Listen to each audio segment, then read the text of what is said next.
Letter 190 by Charles Lamb. Friday, 19 Oct. 1810, EIHO. Dr. W. I forwarded the letter which you sent to me, without opening it, to your sister at Binfield. She has returned it to me, and begs me to tell you that she intends returning from B. on Monday or Tuesday next, when Priscilla leaves it, and that it was her earnest wish to spend another week with us in London, but she awaits another letter from home to determine her.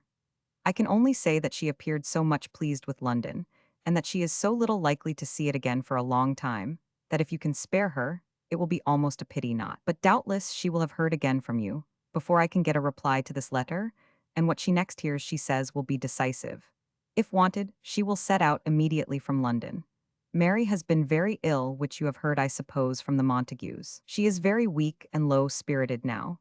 I was much pleased with your continuation of the essay on epitaphs. It is the only sensible thing which has been written on that subject, and it goes to the bottom. In particular, I was pleased with your translation of that turgid epitaph into the plain feeling under it. It is perfectly a test, but what is the reason we have so few good epitaphs after all? A very striking instance of your position might be found in the churchyard of Ditton upon Thames, if you know such a place. Ditton upon Thames has been blessed by the residence of a poet, who for love or money, I do not well know which, has dignified every gravestone for the last few years with brand new verses, all different and all ingenious, with the author's name at the bottom of each. The sweet swan of Thames has artfully diversified his strains and his rhymes, that the same thought never occurs twice. More justly, perhaps, as no thought ever occurs at all, there was a physical impossibility that the same thought should recur. It is long since I saw and read these inscriptions, but I remember the impression was of a smug usher at his desk, in the intervals of instruction leveling his pen. Of death as it consists of dust and worms and mourners and uncertainty he had never thought, but the word death he had often seen separate and conjunct with other words, till he had learned to skill of all its attributes as glibly as Unitarian Belsham will discuss you the attributes of the word God, in a pulpit, and will talk of infinity with a tongue that dangles from a skull that never reached in thought and thorough imagination 2 inches, or further than from his hand to his mouth, or from the vestry to the sounding board. But the epitaphs were trim and sprag and pat, and pleased the survivors of Thames Ditton, above the old mumpsimus of afflictions sore. To do justice, though, it must be owned that even the excellent feeling which dictated this dirge when new, must have suffered something in passing through, so many thousand applications, many of them no doubt quite misplaced, as I have seen in Islington Churchyard, I think an epitaph to an infant who died taddies 4 months, with this seasonable inscription appended, Honor thy father and mother, that thy days may be long in the land and sea. Sincerely wishing your children better, words cut out with signature. Binfield, near Windsor, was the home of Dorothy Wordsworth's uncle, Dr. Cookson, Canon of Windsor. Priscilla, née Lloyd, a sister of Charles Lloyd, had married Christopher Wordsworth, afterwards Master of Trinity, in 1804. Wordsworth's essay on epitaphs was printed in part in The Friend, February 22, 1810. For the remainder, see Wordsworth's works, part Roman II. Began with a reference to Rosamund Gray. I quote the passage containing the turgid example.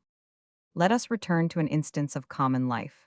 I quote it with reluctance, not so much for its absurdity as that the expression in one place will strike at first sight as little less than impious. And it is indeed, though unintentionally so, most irreverent. But I know no other example that will so forcibly illustrate the important truth I wish to establish.